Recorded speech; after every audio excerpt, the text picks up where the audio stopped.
how precious is memory when it merely records the trivial.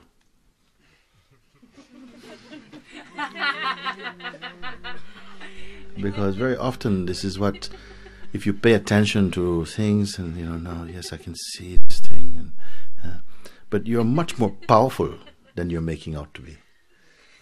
All are much more powerful because you can easily ignore a thing. I don't know where we get this sense that these things are important to really, yes, observe, of course, but there is a point to observing whereby one observes only to make clear that all that appears to you in the form of feeling or thought or memory or desire or whatever, that they're fleeting, just come. When they're there, it seems as though energy goes to them, attention goes to them, and that energy going to them somehow energizes them. And for that moment, they feel important. Then when they're gone, they feel absolutely not important. So it's like every moment, it could be that you're in a state of hypnosis, this thing you're looking at, but you need not bother about it. It's almost like you're moving through a landscape and you're driving, and there's a panoramic view of all things, and yet your attention is not fixed on any particular thing. The eyes are open, but they're not shopping for any specifics. There's just an openness,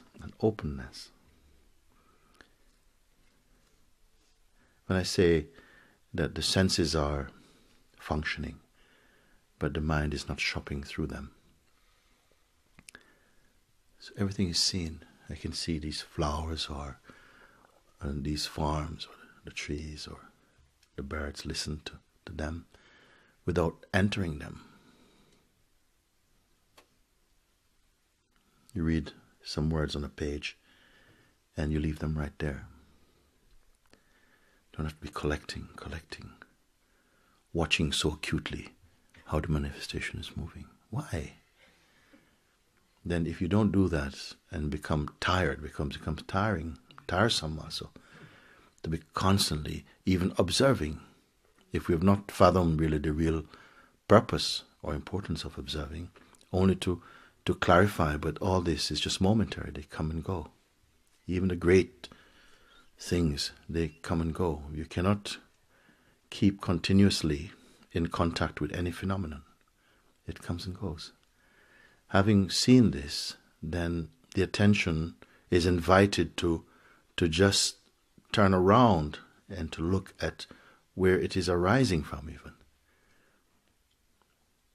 Look out, and it's a moving story. And the senses follow. Look in, and there's a stillness. There aren't some rolling eyeballs inside looking around. There's a stillness. And the seeing is occurring just spontaneously. I asked someone, who is looking out from behind those eyes? And this man, he says, I have to say, conditioning is looking out. I said, this is a very good answer. No. But what sees the conditioned seer?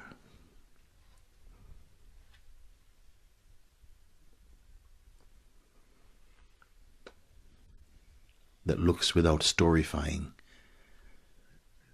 a kind of knowing. So casual, so soft. Not picking up pebbles on the beach of life. There's a silence. And when an action needs to happen, there's a spontaneity about it. Haven't we noticed? Must we always be pushing, always be pulling, always be picking up? Then we miss altogether that exquisite stillness, that emptiness, because it seems as though the mind a little bit is afraid of it. I'm going to get swallowed up in this infinite thing, and I'll lose my autonomy or privacy. I don't know what is going on there. Pay attention to that.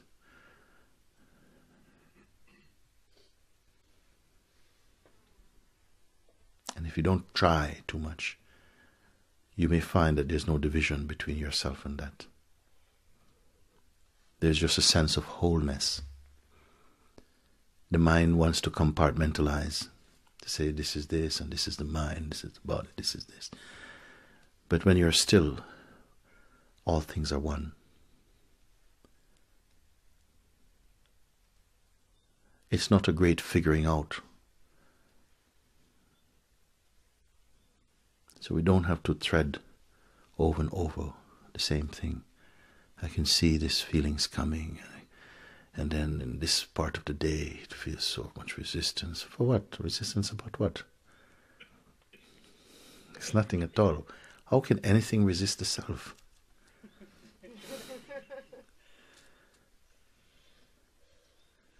It is just such a fiction.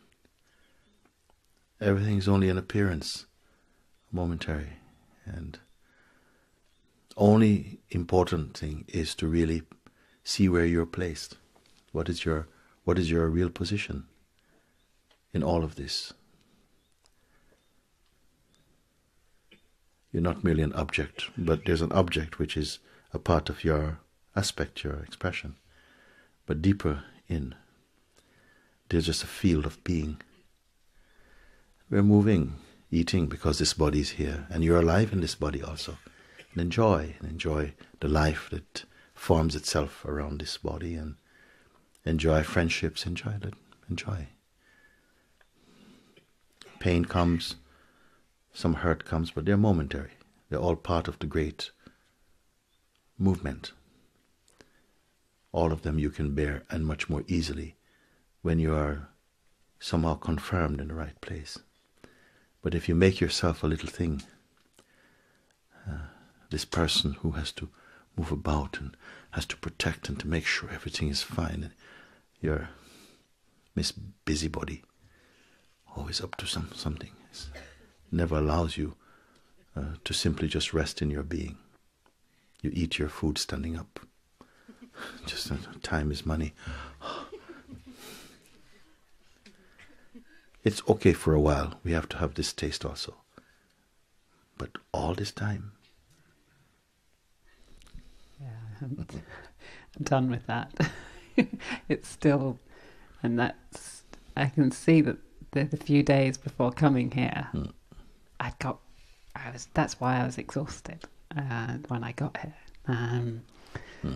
Somehow I'd just been busy, and the question why instead of who was running round in my head. Go to this place now, this place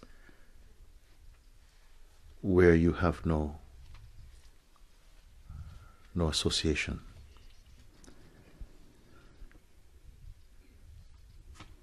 Where there's nothing to compare or to count. Leave that. That's in another place.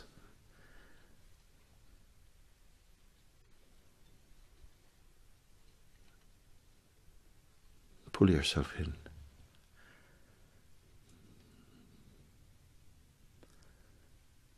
To that space where there's no story, there's no history.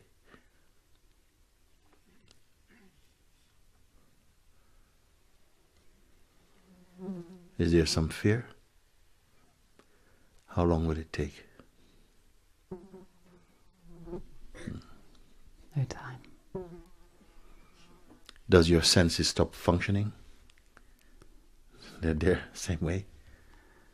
Does suddenly this scene disappear and is replaced by some vacuum? Everything is there.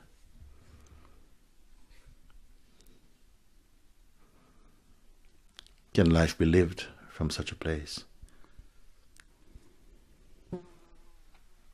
You may ask, who will live it?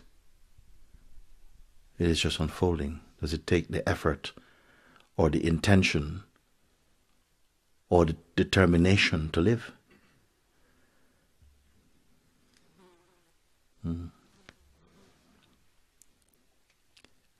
Perhaps we have a different idea of what we want or how it should be or something. I don't know.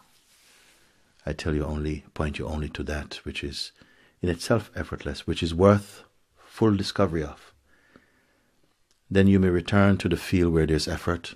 Of course there's effort, but there won't be strain. Effort also is a play, a part of consciousness, expression of consciousness. Thisness and thatness, all of this can be there. This is not the trouble. Duality is not the trouble. Identity, where you place identity, you think you are just body, conditioning and so on. And so because of this belief, your being shrinks itself to fit into your narrow perspective. Then you live in this narrow world until it becomes suffocating, claustrophobic. Then you stretch yourself open and occupy a bigger space.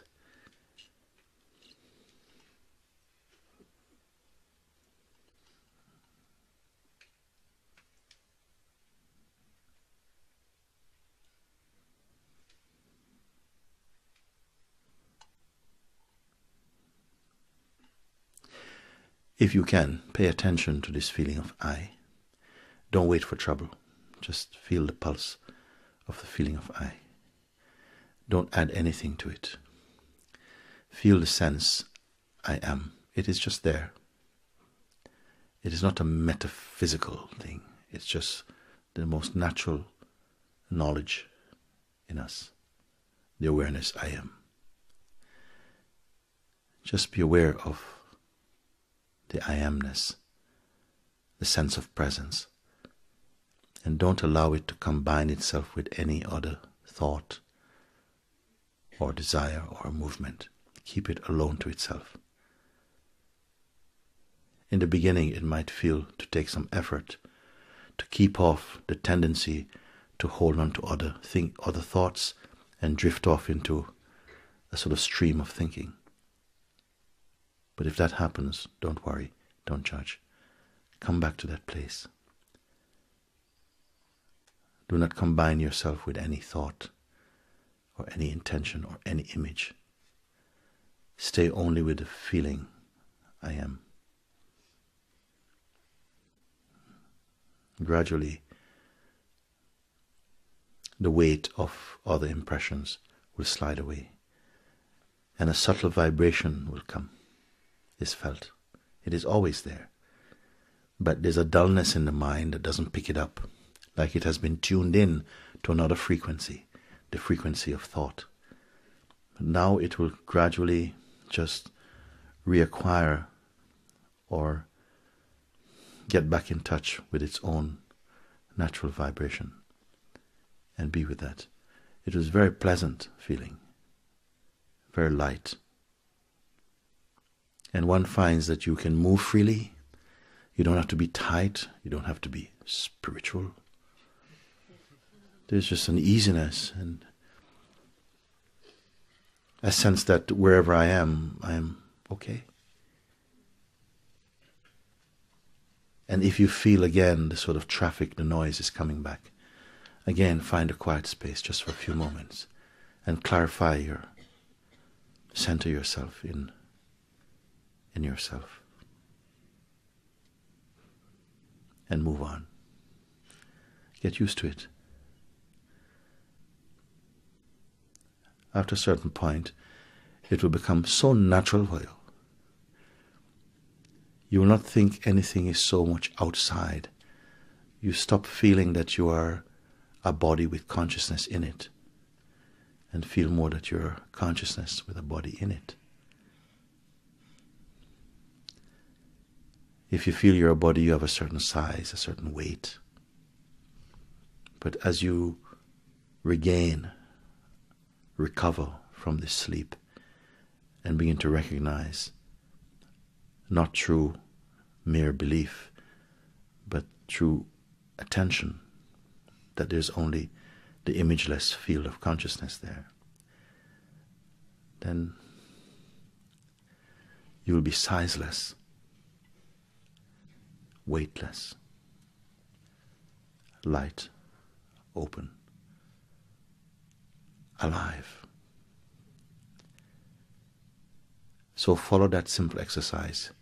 Now you have the time just to keep the sense of being without thinking about it or interpreting or wishing things upon it. Stay only in that feeling of being, of I am, of presence. And don't divide. Don't follow anything. Just stay in it. Let the attention stay with it. Marinate in it. It is enough. It may seem oversimplistic or even naive to give such a simple advice, but follow it. It works. And do it over and over again. In the beginning, it will feel like your battery charging up again. And then when it runs down, you charge up again. Just staying here. You don't even have to call it meditation or anything. But it is the most potent meditation. And simple. Even the children, they do it. And they find it so easy and so delightful just to drop everything or leave everything aside. You don't have to pack it away, but just stay in that sense, the natural sense of being. Something may say, but how do I find that? But don't trust that voice. We've trusted too long, this voice. It makes what is obvious feel distant. It is your natural state of being. When you feel I, it actually denotes consciousness. I is consciousness. But it has been contaminated through conditioning to reduce itself only to the confines of the body and conditioning. Now you must reclaim.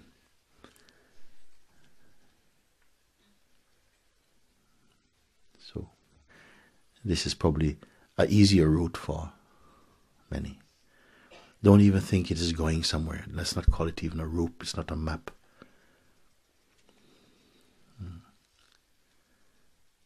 Don't pay any attention to thoughts, even if they seem like they're important.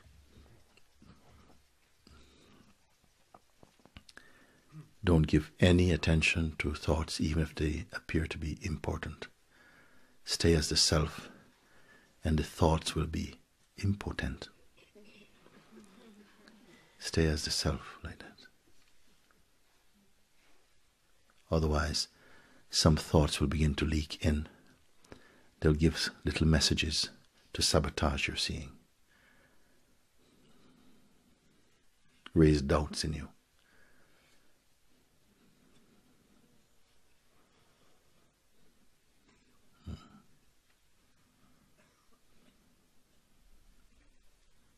The more we listen to this type of thought, trivial, personal, look how it reduces you. When you speak, you feel nervous, shy, defensive, oversensitive.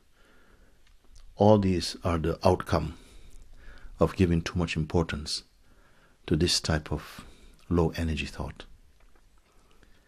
So cut the juice to them. Stay in the silence of this very pure state of being. After a while, spontaneously, another thing may come. But I don't want to speak about it. I'd rather hear from you.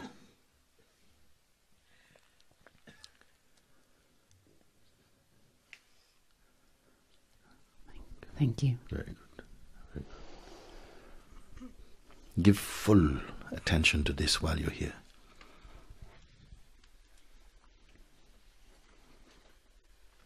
Time is slowly counting down in terms of our actuality and being in this space, probably.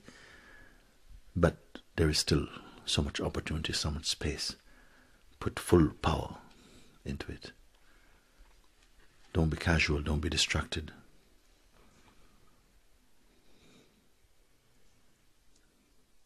Don't go to the past or hold on to some soreness and leave all of that for now. That can wait.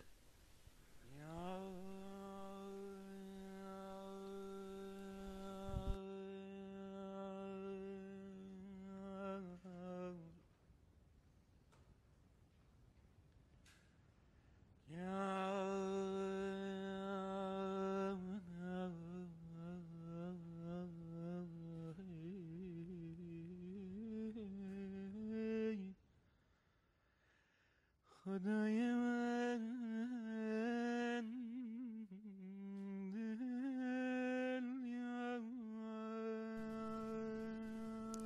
after a certain point, it will become so natural for you. You will not think anything is so much outside. You stop feeling that you are a body with consciousness in it, and feel more that you're consciousness with a body in it.